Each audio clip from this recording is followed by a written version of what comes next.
Thanks for that, Laura. Now, in other news, nearly 40,000 Kenyans whose jobs are supported by the U.S. government aid are staring at possible job losses following the U.S. government's move to shut down overseas missions and merge USAID with the State Department. Now, in Kenya, the most affected are healthcare workers of different cadres. Brenda Wanga reports that the impact of those stop work orders on the workforce are already being felt.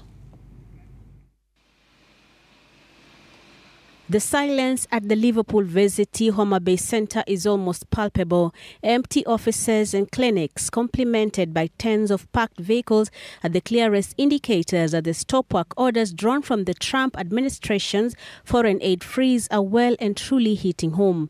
Hatukuwa ready na hii kazi yenye ilikuwa inatuishia. Tumestukia tu kazi imeisha. So chenye tunaweza fanya, tumekuwa mental health. Hatuna kazi penye tunaweza enda kuna, so tunaomba government atusaidie.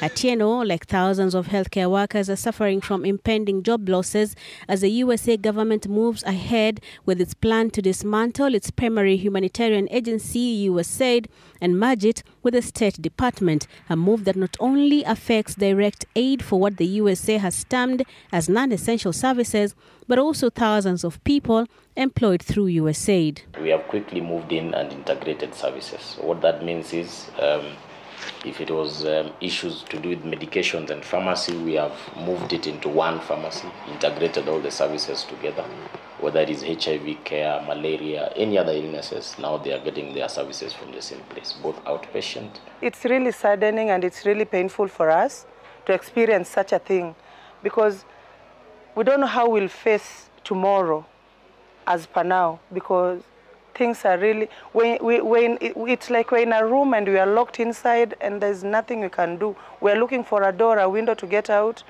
but there's nothing we can do about it. We're just asking for help. In Kenya, the freeze will see thousands of doctors, nurses, midwives and community workers lose their jobs. Already, counties are laying off healthcare workers in the employ of USAID-supported outfits. One of the facilities hard hit by the USAID impending closure is the Baringo County Hospital that has fired its staff. USAID contributed 50 million shillings towards salaries in that county. Because 51 of our staff were on the payroll of USAID to deal with the people living with HIV and AIDS. Total effect is that we might end up looking at 35,000 layoffs. This is going to be a big challenge, and we want to thank financiers John Bundy, who said they are going to reallocate the development fund to ensure that those programs don't stop. The job losses come as the USAID ordered all of its directly hired personnel to go on administrative leave, aside from those responsible for mission-critical functions, core leadership, and specially designated programs. The stoppage of USAID has raised fears about the future of the fight against HIV and AIDS, with millions living with HIV now staring at uncertain futures. But the Ministry of Health says the government will step in to ensure continuity.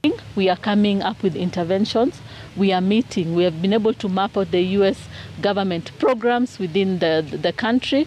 And what we are doing is looking at interventions to come up with if there is need for treasury. But again, this highlights repeatedly the importance of social health authority, sustainable health financing using domestic resources. We cannot always be dependent on partners. Brenda Wanga, Citizen TV.